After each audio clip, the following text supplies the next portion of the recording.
এই যে আপনাকে বলছি শুভ সকাল, মিষ্টি একটি সকালের শুভেচ্ছা রইল আপনাকে।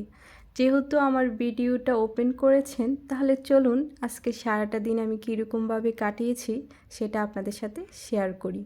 প্রথমে উঠেই আমার শখের গাছগুলোতে জল দিয়ে নিব, এটাই আমার প্রথম কাজ। তারপর চলে গেলাম ফ্রেশ হয়ে রান্নাঘরে। আজকের নাস্তায় ছিল পরোটা, সাথে হচ্ছে ডিম ভাজি আর চা। সকাল মানেই হচ্ছে আমার একটা দৌড়াদৌড়ি অবস্থা প্রায়। সকালে তাড়াহুড়া করে নাস্তা রেডি করতে হয়, ওর লাঞ্চ রেডি করে দিতে হয় এই সময়ের মধ্যেই। এই তো আমার ডিম ভাজি হয়ে গেছে, সাথে এখন আমরা নাস্তাটা করে নিব। নাস্তা রেডি করতে করতে দুপুরের খাবারের একটা প্ল্যান করে নিতে হয়। নাস্তা শেষ করে আমার শখের ব্যালকনিতে চলে যাব। সারাদিনের এনার্জি পাওয়ার জন্য এক কাপ চা রিল্যাক্সে খাওয়াটা আমার খুব প্রয়োজন পড়ে সকালে। সকালে রিল্যাক্সে চা খেয়ে পূজা দেওয়ার প্রসাদটা খেয়ে নিব। ছেলের বাবা অফিস যাওয়ার আগে সকালের পূজাটা দিয়ে যায়, এটা আমার জন্য অনেকটা হেল্পফুল হয়।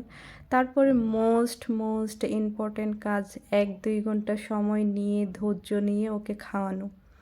এ বাবা খাও, বাবা খাও, এই তেল মালিশ করতে করতে আমার 1.5-2 ঘন্টা সময় নষ্ট হয় সকালবেলা। তারপর রান্না করে যাব। আজকে রান্নার মেনুতে ছিল পাবদা মাছের ঝোল আর হচ্ছে ডাল, লাল শাক ভাজি। এখানে আমি ডালটা ভালো করে ধুয়ে নিলাম। আর যেহেতু এখানে আমাদের সিলিন্ডার, তাই গ্যাসটা সাশ্রয়ী করার জন্য প্রেসার কুকারটা ইউজ করতে হয়। প্রেসার কুকার এখানে বসিয়ে দিয়ে জালটা ধরিয়ে দিলাম। ওই পাশে মাছগুলা ভাজি করে নিব। মাছগুলা ভাজি করতে দিয়েই পাশে আমি লাল শাকগুলা কেটে নিয়েছি। মাছ ভাজি হওয়ার শেষে লাল শাকটা দিয়ে দিব ভাজি করার জন্য। বেশি করে রসুন দিয়ে লাল শাকটা খেতে কিন্তু বেশ দারুণ লাগে। আপনাদের কেমন লাগে অবশ্যই জানাবেন। এখান দিয়ে আমার প্রেসার কুকারের সিটি দিয়ে দিয়েছে, তার পাশে হচ্ছে মাছটা হয়ে গেছে। শীতকাল আসলে ধনেপাতা ছাড়া আসলে কোনো তরকারি সম্পন্ন হয় না। ফ্লেভারটা কিন্তু খুব দারুণ আসতেছিল। তারপর আমি ডালের মধ্যে একটু বিলেবু দিয়ে টক ডাল রান্না করে নিব। ডালটা আমার টক ডাল হলে বেশ ভালো লাগে। এদিক দিয়ে খাবার দাবার শেষ করে একটু রেস্ট নিয়ে আমার একটা শখের কাজে বসে পড়লাম।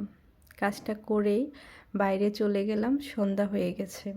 দেখে প্রকৃতিটা খুব মুগ্ধতা ছড়াছড়ি, খুবই ভালো লাগতেছিল। সন্ধ্যা আধো আধো নামছে, সাথে সন্ধ্যার সকল কাজ কমপ্লিট করে নিলাম। সন্ধ্যায় প্রদীপ দান করব প্রথমে। প্রদীপ দিয়ে পূজা দিয়ে নিব একবারে। পূজাটা শেষ করতে করতে কিসের বাবা বাসায় চলে আসে। তারপর আমরা একসাথে সন্ধ্যার নাস্তা করি। এই তো আমার সারা দিনকার একটা ছোট খণ্ড আপনাদের সাথে শেয়ার করলাম। অসংখ্য ধন্যবাদ পাশে থাকার জন্য।